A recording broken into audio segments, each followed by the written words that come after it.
8 years ago, on October 20th, 2016, we got our first ever look at the brand new Nintendo Switch, and it was revolutionary during its time since this is the first ever Nintendo handheld and home console hybrid. So you can definitely tell that the sales were about to go fucking wild, and they did. Even though it launched on the 3rd of March 2017, I actually didn't get my hands on the system until 3 months later. You heard me right. 3 whole months. It took me 3 months to find a Switch because back then I was just a dumb little kid that didn't know what pre-orders were. And the first thing that came to my mind back then, I assumed that I could easily get one once they released. I was horribly wrong. Turns out they were completely sold out in nearly every retailer near me. But thankfully, I was able to not only order one online from the GameStop website, but it also came in bundled with Mario Kart 8 Deluxe and a bunch of other stupid accessories. That was probably the happiest I've ever been. The console had a really unique design with the pair of Joy-Cons you can attach and detach to the tablet itself, and the dock whenever you want to play on the big screen, or if you want to play with a friend but you're on the go. That's where tabletop mode comes to play with the shitty kickstand, and you give the other Joy-Con to your friend, or if you want to play games that are on the go that solely rely on the Joy-Cons like 1-2 switch, arms, or snipper clips. And along with the system, they introduced the lineup of games that the Switch has to offer, starting with Legend of Zelda Breath of the Wild. And during that time, I actually had no idea that Breath of the Wild was originally on the Wii U, so this was practically a brand new game to me. And I wasn't really that big on the Zelda franchise either, so it definitely took me a while for Breath of the Wild to grab my interest once it launched. Oh, and when I say it took me a while, I'm not using that term lightly.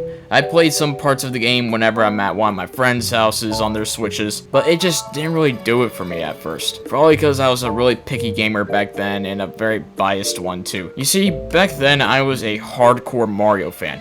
I still am. I'm not ashamed to admit it. But as I got older, my gaming palette has expanded to the point where other diverse games I never really tried in the past have been pretty easy to please me. But then in 2021 was when I finally sat down, grabbed my Switch Pro controller and my physical copy of Breath of the Wild, and started playing the shit out of this game. And as of today, I am confident to say that I still have not finished it. Oh, brother, this guy stinks! Yeah, I hate to burst the bubbles of all the Zelda fans out there, but I can say that I've put in a good amount of hours into that game. The graphics of Breath of the Wild look gorgeous, despite it only running at 30 FPS. But thankfully, the Switch 2 will fix this along with Tears of the Kingdom. But this video is not about the Switch 2. In the music too, I could fall asleep to that shit if I wanted to. It's really fucking good and relaxing. The combat is definitely a learning curve for me, but once I got used to most of the basics, it's pretty fun. It's also fascinating to explore the world of Hyrule Kingdom and checking out the different towns, shops, and solving puzzles in the shrines. Once the Switch 2 releases with the Zelda upgrades, I'm gonna do the best of my ability to lock the fuck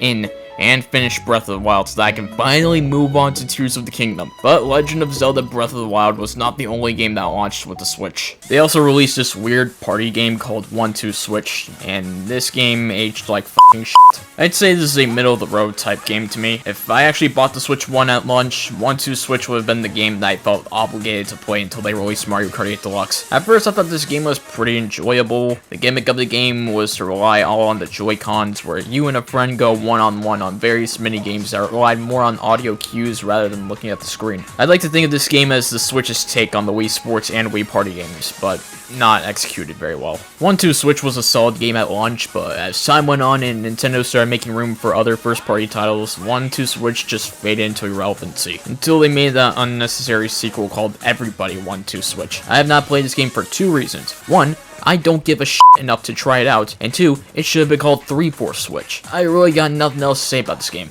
I haven't tried out every game in the Year 1 lineup, nor have I played enough of these games to give my honest opinion on, so I'm just gonna yap about these certain games based off my memory. And the games that I'm talking about are Snipper Clips and ARMS. If I were to talk about every Year 1 Switch game detail by detail, this video will be far too long to the point where my video editing software will give up on me and for my computer to fucking explode. Please take that last sentence with a grain of salt. My computer is pretty capable of video editing, for the most part. Off topic. Anyways, Snipper Clips Cut It Out Together is another launch title for the Switch. It's a puzzle game where you and a friend or friends, solve various puzzles by snipping into each other to fit the shapes. ARMS, which came out on June 16th, 2017, is a 3D fighting game that uses the Joy-Cons once again to throw attacks in many techniques, with a wide variety of characters to choose from. But if you're like me who hates Joy-Cons, you can just use the Pro Controller. But now we get to the first game I bought with the Switch, and that is Mario Kart 8 Deluxe that was released on April 28th. I think it's a good thing I got the Switch late, because if I got it around launch, there wouldn't really be any games I would have looked forward to. I'd probably be binging on 1-2 Switch, or even Super Bomberman R till I get bored. And the fact that Mario Kart World is going to be the launch title for the Switch 2 honestly feels like a full circle moment to me. Mario Kart 8 Deluxe brought everything back from the Wii U predecessor to its Switch port, with the upgraded box art to the brand new characters,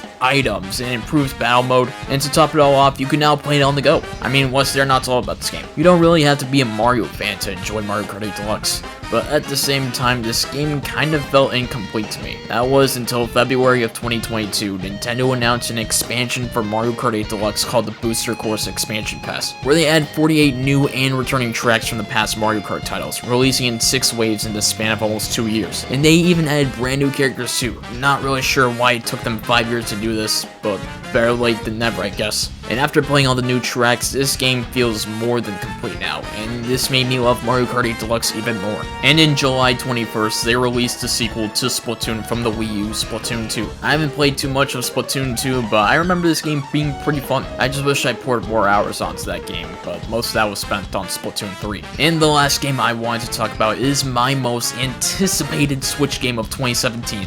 And that game is Super Mario Odyssey. Out of all games that were presented for the Switch, this is the game that got me hyped the most. I remember watching the very first trailer back in January, and I was so f***ing excited. This has to be hands down the best looking 3D Mario game so far. Nintendo was definitely ahead of its time with this game, with showcasing the diverse kingdoms which look fantastic, and the different NPCs you encounter, and the introduction of Cappy where you use him to capture many enemies and you play as them. There's just so many unique costumes you can buy from Mario to wear too. He just looks so silly in most of these. And the bosses are really good too. This game just has so much fucking content. For the year of 2017, Super Mario Odyssey has to be my game of the year. It's kind of criminal that this game never really got a sequel. They're probably most likely saving it for the Switch 2. And no, I am not counting Donkey Kong Bonanza. Stop saying it's the next 3D Mario, even though it's made by the same team who developed Odyssey. Even though people believe that Donkey Kong Bonanza will be the next 3D Mario, I highly doubt that's the case. I'm sure we'll get the new 3D Mario for the Switch 2 in no time. Even though it's not entirely confirmed yet, it'll definitely be worth the wait. It really blows my mind that the Nintendo Switch has been around for almost a decade.